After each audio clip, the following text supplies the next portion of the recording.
roller and capping machine, part 6, I think it is. Anyway, part 6 indeed. I'm just making a video as I go along. Okay, I made a big jig today. I got the HDPE and I cut it in half, and I also reduced the length of it. So it came as a 1 meter length by 100 mil. Cut it in half here. So it's roughly 48 now because I had to adjust my cutter a bit. So it's 48 by 700 millimeters. I made a jig for it to go in and get bent at this point. That section just there, when it's heated up, it'll be bent and there'll be pressure on it to push it round. I've got to put a groove in this all the way down the center, and I've decided to put the groove in after I've bent it, because I think that the bend point, the channeling which going in here will be distorted. So I don't want the distortion, so I'll cut it all the way through, bend it. I'll make another jig probably to help me bend it, but that's another story. We'll do that another day. Last video I showed you these and I didn't give you any measurements. So I have a butcher's at this one down here, and you'll see it's 135 mil along that bit there, 125 mil there, 325 overall length, 30 mil width just there, and it's an angle of 135 degrees. Okay, any questions? You probably want to know where those holes go. Well, best guess is set them in a bit on this side. I haven't really looked. I can pull out this tape measure and give you some idea. So center to the thing is about 10 mil. 100 mil.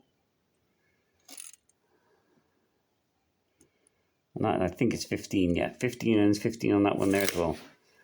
Okay, I've also used the HDPE to make the runners. That will go down the side here, so it'll run down like that and push the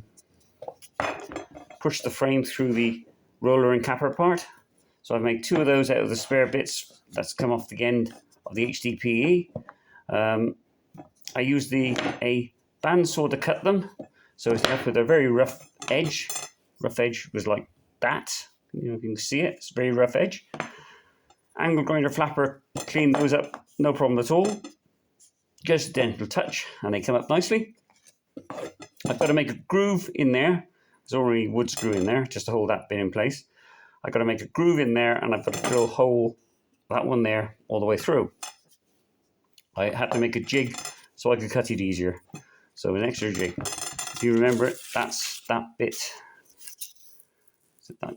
Like that. I didn't have enough HDPE to finish those 2 bits off there. If I get round to it and I ever think of doing something, I might tag something into these ends if it helps hold the top bar of a frame in place. Oh yeah, the other thing I did was I put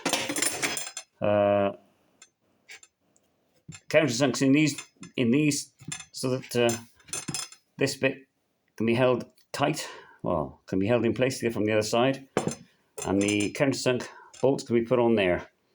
I had put a hole in here. I don't know whether that'll fit, but what I found, I used a countersunk to go in there, and it has really made the hole bigger. So I'm a bit annoyed at that, but never mind. It's one of those things. I'll get around that afterwards. I'll worry about it when I go to put it together. So the bits are coming along quite well. The brush finish looks okay. I can go a bit shinier later on, but I'll think about that. I'll have to go through it all again before I put it together. Right, thank you for watching. As I say, this is part 6, and it's back to the studio. Really, I'm going in for a hot drink and a few biscuits. See you.